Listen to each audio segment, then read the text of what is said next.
Welcome to the deep dive. We've gone through the articles, the tax memos, and all the expert analysis to bring you the essential knowledge fast.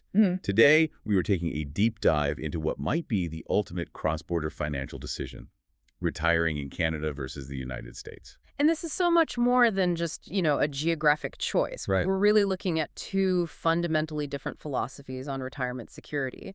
And for anyone who's built assets on both sides of that 49th parallel, understanding the practical and sometimes, frankly, punitive tax consequences it's just non-negotiable. That really sets the mission for us today. We're going to be extracting those key financial and tax nuggets you need to understand retirement readiness in both countries. So let's start with the macro headline, the shocking data point that really defines the two systems. Exactly. When you look at the strength of that mandatory retirement safety net, Canada's system is, it's consistently cited as being far more successful at keeping seniors out of financial distress. And the proof is right there in the numbers. It is. The poverty data is stark. For Canadians over age 65, the poverty rate was 4.7% in 2021. Just under 5%, and that is roughly half the poverty rate for seniors in the United States. Yeah. You immediately see the argument for the Canadian model just from that massive disparity. It creates a foundational difference in how you even approach financial planning. And when we dig into the program details, you start to see exactly why that disparity exists. Okay, so let's start with the most obvious difference then. The single biggest liability reducer for Canadian retirees, healthcare. The contrast here couldn't be sharper. In Canada, you have publicly funded universal healthcare. It's a single-payer system available your whole life, including retirement. And for essential medical services. For essential services, copays and deductibles are, generally non-existent. So that means when you're planning your retirement budget in Canada, the financial risk from a catastrophic illness is almost entirely mitigated by the state. It's a profound shift in risk management. You're basically removing an entire category of financial uncertainty from your planning. Okay, now compare that to the U.S. Well, in the U.S. system, you're generally only eligible for Medicare when you hit age 65. Right. And even with Medicare, the coverage is partial. It typically excludes vision, dental, or hearing care. And you're still facing premiums, deductibles, and copays. And our sources cite a really jaw-dropping figure for that liability. They do. Some estimates show that a retired U.S. couple needs approximately $413,000. Wow. Just to comfortably afford Medicare premiums and their out-of-pocket medical expenses through retirement. And that's not an investment. That's a cost. A liability you have to fund. It's an anticipated cost that has to be funded from your personal savings. It completely changes the required savings calculation. I mean, do you put that money toward investment growth, or do you have to earmark it just to cover future medical bills? It's basically the cost of entry for U.S. retirement. Yeah, it is. Now, the flip side, of course, is that Canada has to fund that safety net somehow. And that means generally higher income tax rates than the U.S. It's a direct trade-off. Higher taxes now for radically lower personal financial risk later on. Okay, so let's look at government retirement income. The U.S. relies mostly on one system, Social Security, but Canada uses more of a three-pronged approach. That's right. Canada's system is layered. First, you have the Canada Pension Plan, or CPP. Which is basically the Canadian Social Security. Essentially, yes. It's funded by payroll taxes, and benefits can start as early as age 60. And what about the other two parts? The second part is Old Age Security, or OAS. And this is crucial. It's funded by general tax revenues, not just payroll taxes. So it's considered more secure. It's widely considered very secure, but it is income tested. If your income is above a certain threshold, your OAS benefits get reduced or clawed back. This targets the benefit to those who need it most. Which makes sense. So the wealthier you are, the less you rely on the government's basic pension, which helps the system's stability. Exactly. And the third layer is the Guaranteed Income Supplement, or GIS, which is specifically for low-income Canadians. This whole three-part approach is a major reason why that senior poverty rate is so low. In contrast, U.S. Social Security is pretty much the primary pillar. It's the main government pillar, yes. Eligibility is determined by earning 40 work credits. Benefits can start at 62, though they're reduced, or you wait for full benefits at 66 or 67. And while it does cover disability and survivor benefits, it is solely funded through payroll taxes. And that dedicated funding stream is why you hear all these fears about it being underfunded in the future. Right. It's a major point of political and financial debate. Okay, so let's move on to how individuals save. Both countries use that tax-deferred model. Contribute pre-tax, grow tax-deferred, pay tax when you withdraw. We're talking the Canadian RRSP versus the U.S. IRA and 401k. And the biggest difference here really is flexibility. Let's start with the Canadian RRSP. The Registered Retirement Savings Plan, the RRSP, is incredibly powerful precisely because of that flexibility. Contributions are tax-deductible, growth is tax-deferred. The 2024 limit is generous. 18% of your prior year's earned income, up to about 31,000 Canadian dollars. But the core advantage, the insight that should grab anyone planning for their peak earning years, is that carry-forward rule. That is the aha moment, absolutely. RRSPs let you carry forward unused contribution room indefinitely. Indefinitely. So imagine you had a low-income year in your 20s, or you took time off.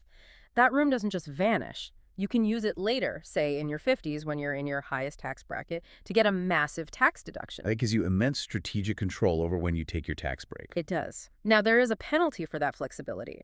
If you withdraw from an RRSP before you have to convert it at age 71, you face a substantial withholding tax up to 30%, and that contribution room is gone forever. Gone forever, with a few very specific exceptions. Right, like the home buyer's plan. So let's switch to the U.S. counterparts. We have the traditional IRA. The traditional IRA has a much lower cap, only $7,000 for 2024, plus a $1,000 catch-up if you're over 50. It has a 10% penalty for withdrawals before 59.5, though the U.S. system is a bit more flexible there than the RRSP.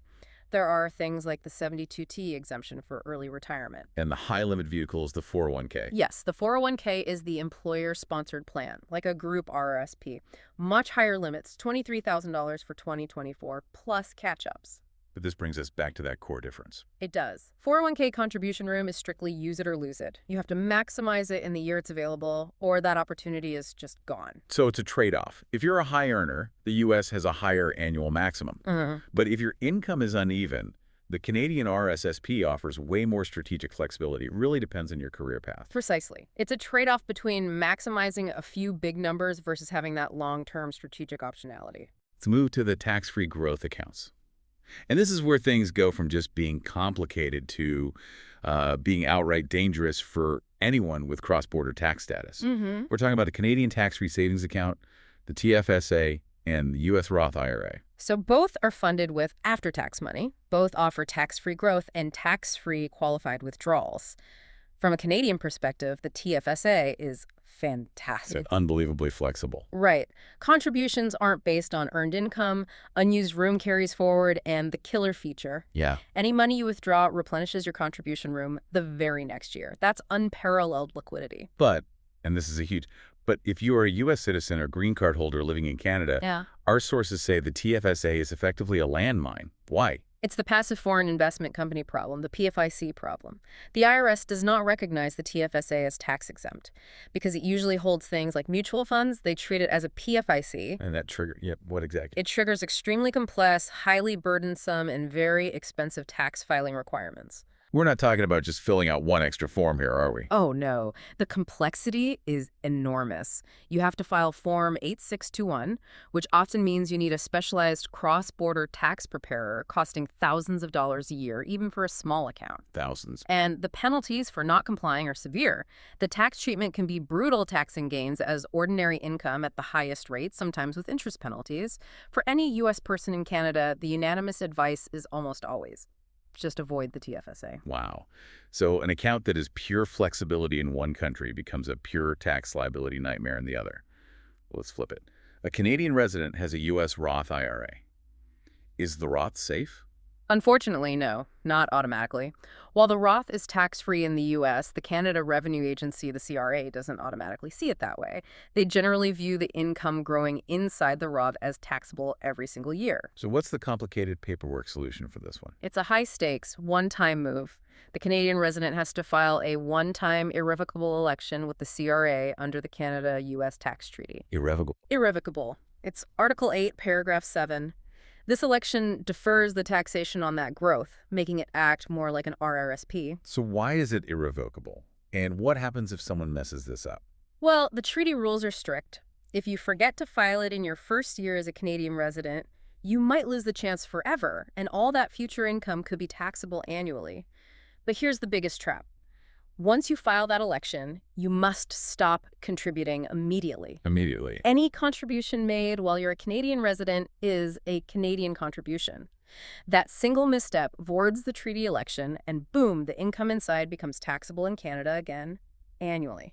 The logistics of just physically moving assets across the border sound like a true operational headache. What happens when you tell your U.S. brokerage firm, hey, I've moved to Canada? You often experience what we call the liquidation shock. U.S. brokerage firms are not set up to manage Canadian residents, so when they find out, they frequently terminate your services. But just like that? They might liquidate your accounts or force transfers within a really tight window, sometimes as little as 30 to 90 days.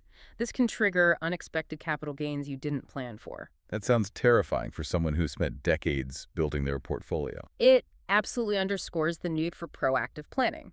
Now, there is a tax-neutral strategy for moving money from an IRA or 401k into an RRSP in Canada. Okay. Canadian tax law allows a lump sum transfer to create special contribution room equal to the gross withdrawal amount, so it effectively offsets the income with an RRSP deduction. But this is where the U.S. gets its pound of flesh up front, right? This creates the infamous 30% cash flow trap. This is the single biggest hurdle in the transfer. U.S. law requires a mandatory 30% non-resident withholding tax on that lump sum withdrawal. So if you withdraw $100,000 from your 401k, the IRS holds on to $30,000. You only get $70,000 in cash. And the problem is, to get the full tax deduction on your Canadian return, you have to contribute the full $100,000. Exactly. You must contribute the gross amount, the full $100K, to your RRSP. This means you, the individual, have to find that missing $30,000, the money the IRS is holding, from somewhere else. You have to borrow it or use other savings just to complete the transfer. And you don't get that money back right away. No, you don't get that 30% back until you file your subsequent tax returns. And recovering that 30% is a complicated process using the foreign tax credit, or FTC. Can you walk us through the risk of actually losing that credit? Absolutely. To get the $30,000 back, you first file a U.S. non-resident tax return. Then you claim a foreign tax credit on your Canadian return. But here's the critical risk. Non-business foreign tax credits cannot be carried forward. They're use it or lose it. Use it or lose it in the current year. So if your Canadian tax liability isn't large enough to absorb that full credit, you just lose the money. Can you give us a quick example? Sure. Say the IRS withheld $30,000, but because your big RSP deduction reduced your income in Canada, maybe you only owe the CRA $10,000 in tax that year. You can only use $10,000 of that $30,000 credit. The remaining $20,000, it just vanishes. Gone. So the timing of the transfer is absolutely vital. It requires high-level coordination. This level of complexity, from avoiding PFIC to filing the Roth election to managing the FTC calculation, it just screams the need for professional cross-border advice. It seems essential. It is. A cross-border advisor isn't just for compliance, it's for strategy. They help you figure out if you should even transfer the assets at all. Often, if you think you might ever move back to the U.S., leaving your retirement assets where they are with a dual license advisor is actually the most tax-efficient route. Okay, so to summarize this deep dive, Canada offers a radically more robust government safety net. You've got universal health care, comprehensive pensions, and that leads to a much lower senior poverty rate. Right. And on the personal savings side, the Canadian RRSP offers that unmatched strategic flexibility with the carry-forward room. Meanwhile, the U.S. offers the globally recognized tax-free growth in a Roth IRA. Provided you file that crucial treaty election. And higher contribution limits in the 401k. The ultimate choice really hinges entirely on your long-term residency plans and your tolerance for complexity. For sure. So before we wrap up, we've mentioned the agony of that transfer process because of the 30% withholding tax trap. What's the powerful underlying reason that makes that whole process worth it if the move to Canada is truly permanent? It comes down to one thing: estate tax planning. While moving U.S. retirement assets to an RRSP is complex and painful, leaving IRAs and 401ks in the U.S. exposes non-U.S. citizens or residents to significant U.S. estate tax. And that exposure kicks in pretty low. It kicks in on assets over just $60,000 US, reduced only slightly by treaty provisions. That multi-million-dollar exposure is eliminated entirely if those assets are successfully moved to an RRSP. So that's the final calculation. That's the critical calculation for anyone making a permanent move. Is the pain of managing that 30% withholding tax now worth avoiding the potentially massive U.S. estate tax exposure later? That is the trade-off you absolutely have to plan for.